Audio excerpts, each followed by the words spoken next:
성경의 하나님의 특징은 이 세상을 만든 창조주고, 고대 다른 신화에 나오는 신들과 달리 실제로 존재하는 신이다, 유일한 신이다라는 사실을 우리가 알 수 있습니다. 그런데 성경에 나오는 하나님은 우리 인간을 어떻게 대하고 계실까요? 성경의 하나님은 인간을 존중합니다.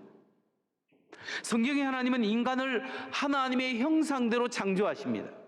인간을 존중해서 하나님의 형상대로 만들었다라는 것은 하나님의 인격대로 우리를 만들었다라는 거예요.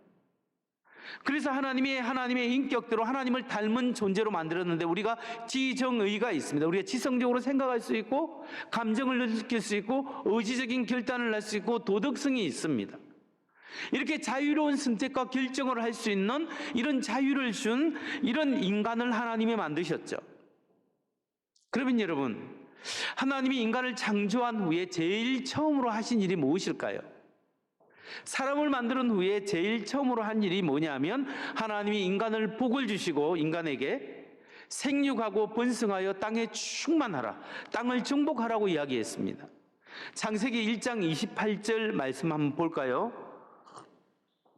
하나님이 그들에게 복을 주시며 하나님이 그들에게 이르시되 생육하고 번성하여 땅에 충만하라, 땅을 정복하라, 바다의 물고기와 하늘의 새와 땅에 움직이는 모든 생물을 다스리라 하시니라. 여러분, 여기서 하나님이 인간에게 복을 주시고 땅에 충만하고 땅을 정복하라, 이것은 땅을 파괴하고 착취하고 아무렇게나 사용하라는 것이 아니라 하나님의 대리자로 이 세상의 만물의 이름을 짓고 만물을 하나님의 원리대로 평화롭게 다스리라, 잘 다스리는 청지기적 사명을 주시고 인간에게 복을 주신 거예요. 여러분, 하나님께서 인간에게 복을 주셨는데, 그러면 근본적인 질문으로 돌아가서 하나님이 인간을 왜 만들었을까요? 하나님이 왜 인간을 창조하셨을까? 그 목적은, 하나님이 인간을 만드신 목적은 뭐냐면, 고대 신화에 나오는 다른 신들처럼 인간을 노예로 만들어서 인간을 부려먹기 위해서 만든 것이 아니고, 삼위일체 하나님이 누리는 그 영광과 은혜와 은총이 하나님의 세계가 너무나 영광되고 좋은 거예요. 그러니까 하나님이 하나님의 형상을 닮은, 스스로 생각하고 선택하고 판단할 수 있는 인간을 만들어서 하나님의 영광의 나라에 초대해서 그 하나님이 누리는 은혜와 은총을 인간으로 하여금 누려서 하나님을 자연스럽게 찬양하고 영광을 돌리게끔 하기 위해서 만들었다라는 거예요. 이것을 우리는 사도 바울의 편지에서 발견할 수 있는데, 에베소서 1장 17절에서 19절 말씀을 한번 보겠습니다. 우리 주 예수 그리스도의 하나님 영광의 아버지께서 지혜와 계시의 영을 너희에게 주사 하나님을 알게 하시고 너희 마음의 눈을 밝히사 그의 부르심의 소망이 무엇이며 성도 안에서 그 기업의 영광의 풍성함이 무엇이며 그의 힘의 위력으로 역사하심을 따라 믿는 우리에게 베푸신 능력의 지극히 크심이 어떠한 것을 너희로 알게 하시기를 구하노라. 여러분, 이 말씀에 보면 하나님이 우리를 창조하신 목적이 있어요. 하나님의 그 영광의 하나님께서 너희 마음의 눈을 밝히사, 마음의 눈을 밝힌다는 것은 고대 헬라어에서 이 마음의 눈을 밝힌다는 표현은 이 성경 여기밖에 나오지 않습니다. 일반 모든 문학을 보더라도 마음의 눈을 밝힌다는 것은 여기 나오는데, 마음의 영적인 눈, 정말 하나님을 볼 수 있는 눈을 밝혀서 뭘 보냐면, 하나님이 우리에게 주시고자 하는 그 유업, 영광의 풍성함이, 하나님이 우리에게 안겨주고자 하고자 하시는 그 영광의 풍성함이 어떠한 것을 우리를 깨닫게 하기를 원하신다. 그리고 하나님의 역사하시는 능력이 오늘 믿는 자에게 어떻게 강하게 역사하시고 우리를 도와주시는 것을 여러분, 에베소서 교인 여러분이 알기를 원합니다. 이 말씀 속에서 우리가 알 수 있는 것은 뭐냐면, 하나님이 인간을 왜 만들었느냐, 노예처럼 부려먹기 위해서 만든 것이 아니라 하나님의 풍성한 나라에 여러분을 초대하는 거죠. 그래서 하나님의 풍성한 은혜를 경험하고 맛보고, 와, 하나님 이렇게 좋은 것 주시려고 우리를 부르셨군요, 하나님 감사합니다, 하나님의 영광에 박수를 올려드립니다, 이렇게 하나님의 영광 받으시기 위해서, 우리의 유익을 위해서 하나님의 은혜의 자리로 초대하셨다라는 거예요. 그럼 여러분, 하나님이 이렇게 우리를 은혜의 자리, 영광의 자리로 초대했는데 왜 인간은 하나님의 엄청난 이 축복을 받지 못하는 이유가 뭘까요? 왜 하나님이 주시는 풍성한 은혜를 경험하지 못하고 오늘 실제로 이 땅을 살아가는 우리는 죄악과 죽음과 고통과 공포 속에 살아가고 있을까요? 우리가 비교적 정상적인 사고를 가진 사람이라면 이 세상을 생각할 때 이 세상에 뭔가 잘못된 것을 직관적으로 알 수 있습니다. 왜 이 세상에 고통이 있습니까? 왜 이 세상에 전쟁이 있습니까? 왜 이 세상에 악이 있고 왜 이 세상에 아픔이 있고 왜 인간이 죽어야만 합니까? 왜 사랑하는 사람과 이별이 있고 이 세상의 슬픔과 살인과 악독과 이 모든 논란이 왜 이 세상에 여전히 존재하고 있습니까? 원래 하나님이 만든 세상은 이런 세상이 아니에요. 하나님이 원래 만든 세상은 질병과 고통과 죽음과 악함과 죄와 이 모든 전쟁과 이 모든 고통과 악이 있는 세상이 아니었어요. 하나님이 처음 만든 세상은 보기에 좋았더라. 좋은 세상, 완벽한 세상이에요. 그런데 왜 이 세상이 이렇게 병들게 되었을까요? 그 이유는 우리가 알다시피 죄악 때문입니다. 하나님이 만드신 아담과 하와가 인간이 하나님의 말씀에 불순종하여 죄를 범했습니다. 하나님과 함께 해야 행복하도록 만드는 인간이 하나님 필요 없습니다. 내 마음대로 살겠습니다. 내 뜻대로 살겠습니다. 하나님 말씀에 불순종해서 죄를 지었습니다. 하나님 말씀에 불순종하여 죄를 지은 것은 하나님 필요 없습니다 라고 했기에 하나님과 인간이 분리되어진 거예요. 하나님과 인간이 영적으로 분리되어지는 순간 우리는 인간은 하나님의 영생과 하나님의 은혜와 축복에서 끊어져 버린 거예요. 그래서 인간이 세 가지 죽음을 가지고 온 겁니다. 영적인 죽음, 영원한 하나님과 분리된 것이 영적인 죽음이에요. 그 다음에 육체적 죽음, 우리는 살되 죽을 수밖에 없어요. 80을 살든 100살을 살든 결국은 인간이 과학이 발달하고 위장을 바꾸고 심장을 바꾸도 결국은 사람은 죽습니다. 사람은 육체적 죽음을 경험하는 거죠. 육체적으로 죽고 나면 어떻게 합니까? 영원히 하나님과 분리되는 영원한 죽음, 그 지옥을 경험하게 되는 것이에요. 인간의 범죄로 말미암아 영적 죽음, 육체적 죽음, 영원한 죽음이 이 땅에 그 누구도 피할 수 없는 그 죽음을 경험할 수밖에 없습니다. 그런데 문제는 이 세상이 이런 인간의 삼중적 죽음을 경험할 뿐만 아니라 인간과 하나님과의 관계만 뒤틀린 것이 아니라 인간과 자연과의 관계도 뒤틀려 버린 거죠. 인간의 범죄로 말미암아 로마서 1장에 보면 이 온 세상이 실험하고 있다. 하나님의 회복의 날을 기다리고 있답니다. 뭐냐면 자연과 이 자연의 질서가 뒤틀려 버린 거죠. 인간이 또한 자연을 잘 정치적으로 다스려야 되는데 어비우스, 잘못 오용하고 남용했기 때문에 이 세상에 지구온난화를 비롯해서 환경적 문제, 기후의 문제가 생기고 있는 겁니다. 그래서 이 세상 전체가 죄와 고통과 죽음과 질서의 뒤틀림 가운데 죽음의 근세 위에 놓여 있다. 이렇게 성경은 우리에게 이야기하고 있는 겁니다. 여러분, 이 모든 것이 죄의 결과입니다. 그러면 우리가 이런 질문을 한 번 더 해보게 됩니다. 하나님 앞에 인간이 범죄했다면 하나님이 인간이 망하도록 그냥 내버려 두면 될 텐데, 그냥 지 살고 싶은 대로 살도록 내버려 두면 되는데 왜 인간을 구원하려고 하실까? 왜 하나님이 인간을 회복시키려고 하시겠습니까? 여러분, 맞습니다. 우리 인간이 내 마음대로 살아가고 내 뜻대로 살아가면 하나님과의 관계에서 영원히 분리됩니다. 그럼 영적으로 죽었기 때문에 육체적으로 죽고 영원히 죽고 난 다음에 분리가 되고 자기 마음대로 살아가면 영원한 지옥 속에 살아가게 됩니다. 하나님의 거룩하심 앞에 죄는 반드시 심판을 받아야 되기 때문에 인간은 죽음을 향해 갈 수밖에 없는 거예요.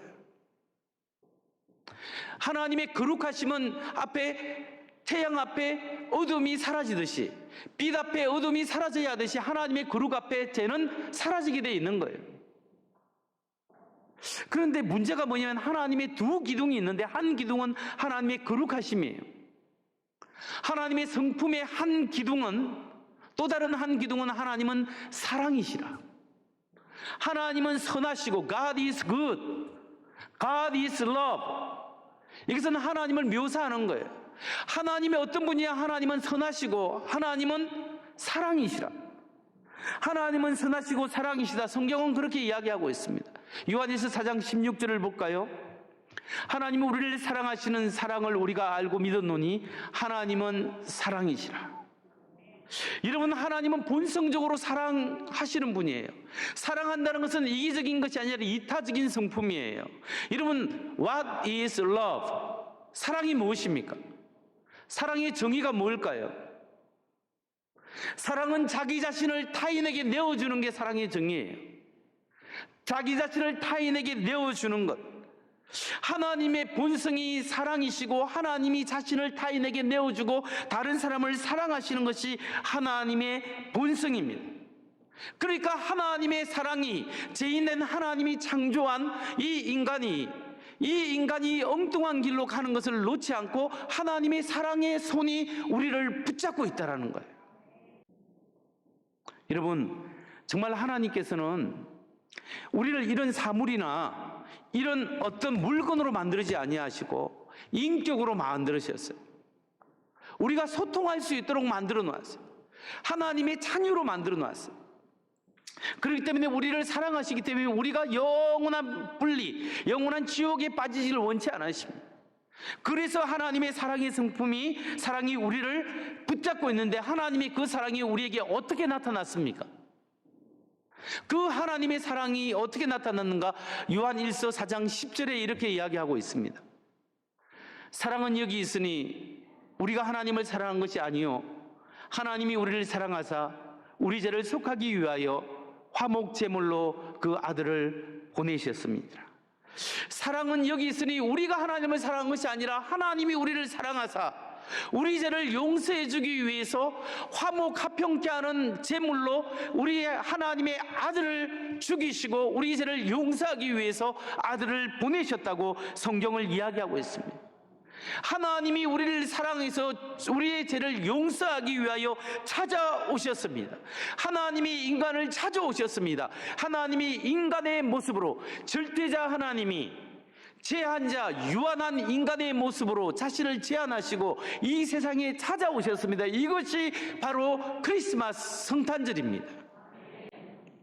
성도 여러분, 이 세상의 신들 중에 신이 인간을 찾아오는 종교가 있습니까? 이 세상에 존재하는 신화들 중에 고대로부터 지금까지 수많은 신화들, 사람들 속에 있는 신들의 이야기 중에 신이 인간을 사랑해서 인간의 죄를 용서해 주기 위해서, 대신 죽어주기 위해서 찾아오는 신, 그 신의 이야기가 과연 어느 문학, 어느 작품에 나오고 있습니까? 고대 신화 중에서 그 어느 신화에 그런 이야기가 나오고 있습니까? 단 하나도 없다라는 거예요. 바벨론 신화, 바벨론에 나오는 여러 신들이 있는데 그 신들은 인간을 노예로 삼고 착취하기 위해서 인간을 만들고 인간을 부려먹습니다. 고대 그리스 신화에는 도덕성을 볼 수 없고 거룩함을 볼 수 없고 도리어 변덕스럽고 자기 욕망과 욕구를 채우기에 급급하다라는 거예요. 그래서 기독교가 전파되기 전에 유럽과 로마 세계에 그 사회를 지탱하는 덕목과 선함이라는 것이 약한 사람을 돕고 사랑하고 서로 돌보고 함께하고 섬기고 희생하는 이런 덕목이 없었습니다. 그 시대는 그런 덕목이 없었습니다. 그러면 기독교가 전파되기 전에 로마 시대를 지배하고 있는 덕목, 어떤 사람이 선하냐, 어떤 사람이 제일 덕스러운 사람이냐라고 하는 그 덕목 중에 첫 번째가 뭐냐면 강함이에요. 용기예요. 용맹함과 능력과 지혜와 성례예요.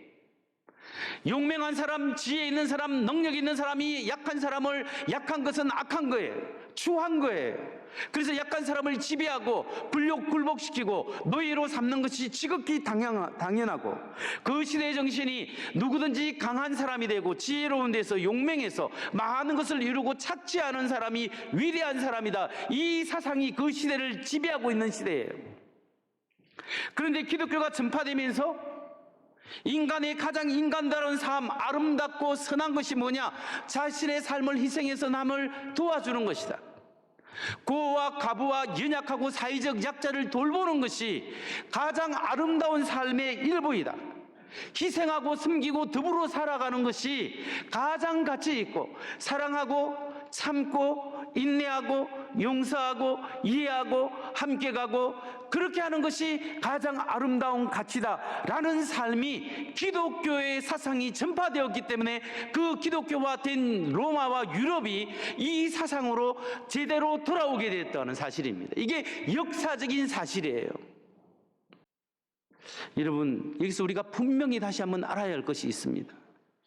그건 뭐냐면, 사랑의 하나님이 왜 인간의 몸으로 찾아왔는가? 전능하신 하나님, 세상을 만든 창조주 하나님, 아무것도 아쉬울 것 없는 그 하나님이, 그 하나님의 아들이 왜 인간의 몸으로 자신을 제한해서 인간의 몸으로 이 땅에 태어나야만 했는가? 그 직접적인 이유가 무엇인가? 그것은 우리 죄를 용서해 주기 위해서 오셨습니다. 완전한 하나님이시요, 완전한 하나님이 완전한 인간의 몸으로 태어났습니다. 하나님이 완전한 인간의 몸으로 태어나서 우리 죄를 대신해서 십자가에 못 박혀 주고 우리 죄를 용서해 주기 위해서, 하나님과의 깨어진 관계를 다시 회복시키기 위해서 왔습니다. 그분은 하나님이시요 하나님의 아들이십니다. 여러분, 생각해 보십시오. 만일에 예수님이 한 사람의 진짜 하나님의 아들이 아니고 인간이었다면, 2000년 전에 죽은, 십자가에 못 박혀 죽은 예수와 2000년 후에 나와 무슨 상관이 있습니까? 2000년 전에 한 인간이, 젊은 청년이 하나님 나라를 이야기하면서 복음, 좋은 소식을, 좋은 말을, 교훈을 주다가 그 당시 권력자에 의해서 붙잡혀서 십자가에 못 박혀 죽었다면 그를 따르던 몇 사람만 슬퍼한 일이고, 2000년 후에 나와 무슨 상관이 없는 거예요. 나의 죄와 나의 현실과 무슨 상관이 있냐는 거죠. 그런데 2000년 전에 예수님이 정말 하나님의 아들이시고 하나님이 인간의 몸으로 오셔서 우리 죄를 대신해서 창조주 하나님이 피조물을 대신해서 그 모든 책임을 지시고 우리 죄를 위하여 죽어졌다면, 그 하나님이시고 하나님의 아들이신 그분의 죽음이 나를 만드신 나의 죄악을 용서하기에 충분하다라는 사실입니다. 여러분, 하나님이 그냥 위에서 말로만 내가 너희 죄를 용서한다, 그래 용서받았다, 이렇게 하면 되는데 왜 굳이 인간의 몸으로 오셨습니까? 여러분, 죄가 없는 사람만이 남의 죄를 대신 질 수 있어요. 인간만이 인간의 죄를 감당할 수 있는 거예요. 여러분, 사람과 동물은 질적 차이가 있습니다. 강아지에도 마음이 있어요. 강아지가 하면서 좋아하잖아요. 그러면 언제든지 강아지 마음이 가는 건 정상이에요.